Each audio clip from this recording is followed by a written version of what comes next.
po ang lagay ng baklaran ngayon. Ito na ngayon. Walang nawala si Duterte ganito ng baklaran ngayon.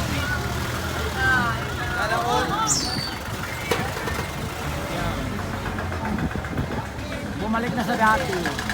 Welcome to my vlog. Hello. Ayun si Kendra kasama ko.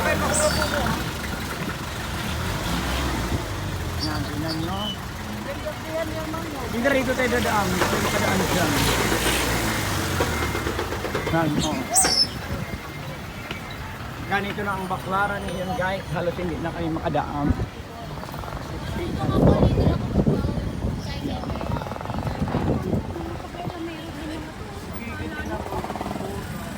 Ayan.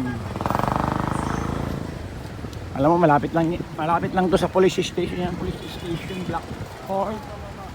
Ayan oh.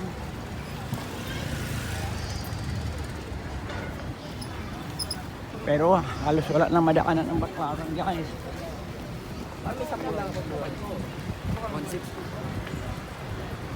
Mula lang nawala si Duterte, ganito na ang nangyayari sa baklaran. Tingnan mo ha. Harap-harapan to ng presento. Yan, presento. Ayan. Tingnan mo ha. Makadaan ang jeep oh. Lalo na doon sa sikat. Ayan, tapat lang ito ng police station. Tingnan mo, halos hindi na makadaan ng mga tao dito guys. Siksika na. Ayan. Ayan ang police station.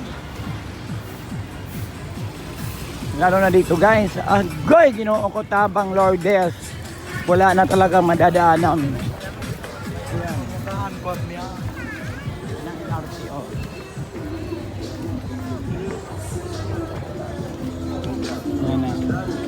Ayan na. May coke siya. Ala. Copyright. Ayan na.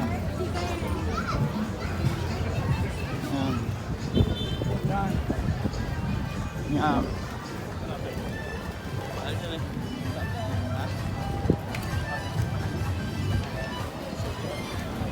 Siksi ka na talaga guys.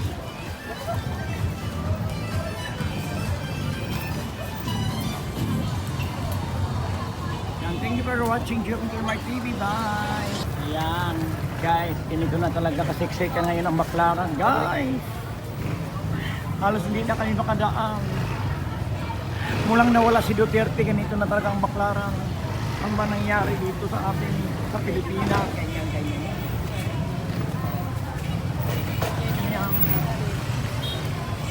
Ang nangyari sa Pilipinas, mulang bumaba si Duterte, hindi na kanina nakadaan ulit dito sa baklaran. Yan guys, tingnan mo. Check ka na dahil.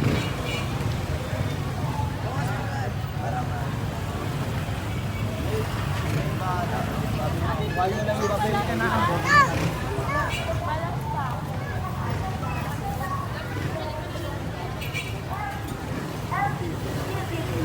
Puno na guys. Fixi ka na guys. Grabe guys. Burner, double burner, electric stove, kalate bomba, super kalate shine gas, heavy-duty stove, Mas medyo maluwag-luwag ang Pasay kasi dito sa baklaran. Yung Pasay, mga vendor parang sumusunod-sunod sila. Dito sa baklaran, masikip talaga oh.